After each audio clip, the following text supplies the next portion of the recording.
안녕하세요. YTN DMB 시청자평가원 김나영입니다. 북한이 국제사회의 강력한 제재 속에서도 어떻게 외화를 벌어들이는지 궁금하신 적 있으신가요? 북한 의류산업이 세계적 브랜드와 연결되었다는 사실과 슈퍼볼 기념 티셔츠가 북한 노동자의 손에서 만들어졌다는 폭로는 큰 충격이었는데요. 국제제재의 성과와 동시에 그 한계가 드러났고 러시아, 중국과의 밀착을 통해 북한이 새로운 활로를 찾는 과정을 특집 NK 주식회사에서 추적했습니다.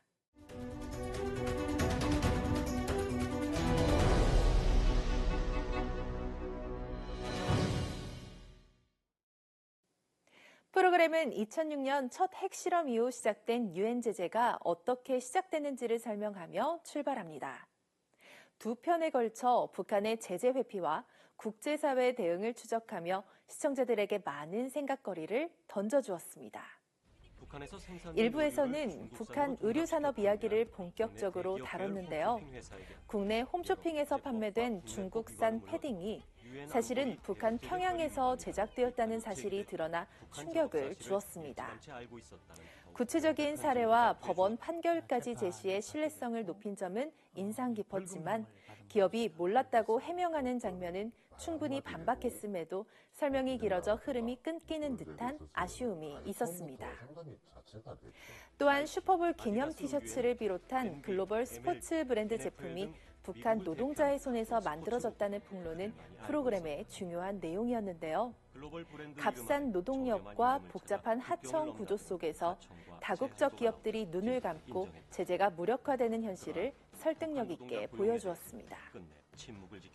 일부 말미에서는 북한이 세계의 옷공장이라는 표현으로 소개되며 북한 노동자들의 숙련도와 생산성이 높다는 긍정적인 시각도 보여주었습니다. 그러나 곧 심각한 노동 환경과 인권 침해, 외화가 핵 개발 자금으로 이어질 수 있다는 부정적인 측면을 지적하며 양면을 동시에 보여준 점은 프로그램의 균형을 잘 살린 부분이라 생각합니다. 계속해서 2부에서는 대북 제재의 효과와 한계에 대한 이야기를 다뤘습니다. 북한 무역액이 90% 이상 줄어든 사실은 큰 성과였지만 북한이 노동자 파견, 유령 회사, 사이버 해킹 등 새로운 방식으로 외화를 계속 벌어들이는 모습은 국제 제재의 허술함을 부각시켰습니다. 프로그램은 이 문제에 대해 자료와 인터뷰를 적절히 이용해 시청자들의 설득력을 높이는 데 힘썼습니다. 이후 방송은 러시아 우크라이나 전쟁 이후 북한과 러시아의 밀착을 비중 있게 다뤘습니다. 무기와 식량을 주고받고 전략적 동반자 조약까지 체결한 장면은 국제 제재가 무력화된 단면을 보여주었는데요.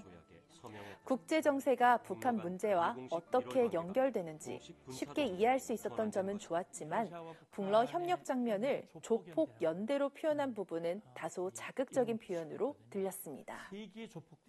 마지막으로 트럼프 2기 행정부의 태도 변화가 언급되며 북한이 사실상 핵 보유국으로 간주되고 있다는 현실이 전달되었습니다. 북한 문제가 다른 현안에 밀려 우선순위에서 뒤로 밀렸다는 점은 현실적인 지적이었지만 미국의 관세 정책 설명은 프로그램 주제에서 벗어난 느낌을 주어 산만하게 느껴졌습니다. 특집 NK 주식회사에서는 북한의 생존 전략, 제재의 성과와 실패, 그리고 국제 정치의 복잡한 이해관계를 차례대로 짚었습니다.